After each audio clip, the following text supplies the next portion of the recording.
Hello football fans. Manchester city থেকে ৯৫ million ইউরোতে Julian আলভারেজকে কিনে এবারের ইউরোপিয়ান ট্রান্সফার মার্কেটে তাক লাগিয়ে দিয়েছে অ্যাটলেটিকো মাদ্রিদ। পরবর্তী মৌসুমে একটি শক্তিশালী দল গঠন করার জন্যই এত অর্থ ব্যয় করেছে তারা।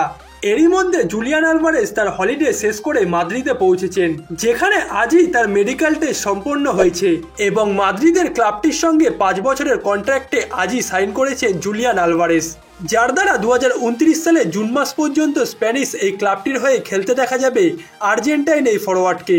অ্যাটলেটিকো মাদ্রিদে আর্জেন্টাইন খেলোয়াড় বলতে আগে থেকেই অ্যাঞ্জেল কোরেয়া, রদ্রিগো ডিপল এবং নাউহেল মলিনারা আছেন, যারা কিনা জুলিয়ান আলভারেজের দলটিতে আসার পেছনেও বড় ভূমিকা রেখেছেন এবং যার কারণে জুলিয়ান আলভারেজের নতুন ক্লাবে মানিয়ে নিতেও খুব একটা সমস্যা হওয়ার কথা নয়।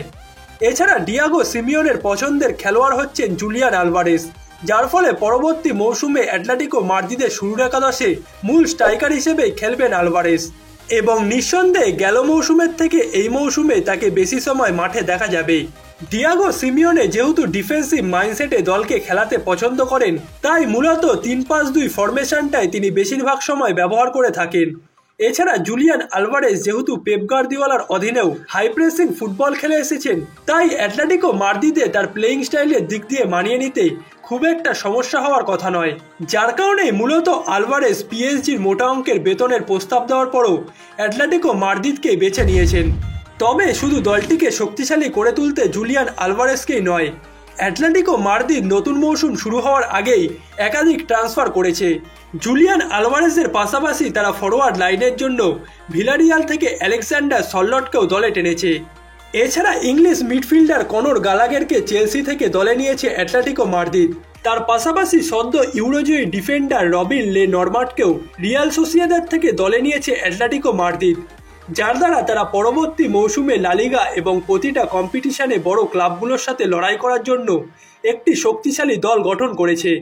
বর্তমানে ইউরোপে খুব কম দল আছে যেখানে একসাথে ৩-৪ জন আর্জেন্টাইন খেলোয়াড়রা খেলে থাকেন, যার মধ্যে অ্যাটলেটিকো মাদ্রিদ এবং রোমা অন্যতম। বর্তমানে ইটালিয়ান ক্লাব রোমাতে ৩ জন আর্জেন্টাইন খেলোয়াড় আছেন। পাওলো দিবালা ও লিওনার্দো পারাদেসের পাশাপাশি এই মৌসুমের শুরুতে ইন্টার মিলান ছেড়ে রোমায় যোগ দিয়েছেন মাতিয়াস সোয়েল, যার মাধ্যমে পরবর্তী মৌসুম থেকে এই ৩ আর্জেন্টাইন ফুটবলারকে একসাথে রোমার জার্সিতে খেলতে দেখা যাবে। কিন্তু অ্যাটলেটিকো মাদ্রিদে বর্তমানে রোমার থেকেও বেশি আর্জেন্টাইন খেলোয়াড়রা আছেন। আগে থেকে অ্যাঞ্জেল কোরেয়া, রদ্রিগো ডিপল এবং নাউহেল মলিনার মতো খেলোয়াড়রা থাকার পর বর্তমানে জুলিয়ান আলভারেজও যোগ দিয়েছেন, যার কারণে পরবর্তী মৌসুমে অ্যাটলেটিকো মাদ্রিদের দিকেও নজর রাখতে হবে আর্জেন্টাইন ফ্যান্সদের।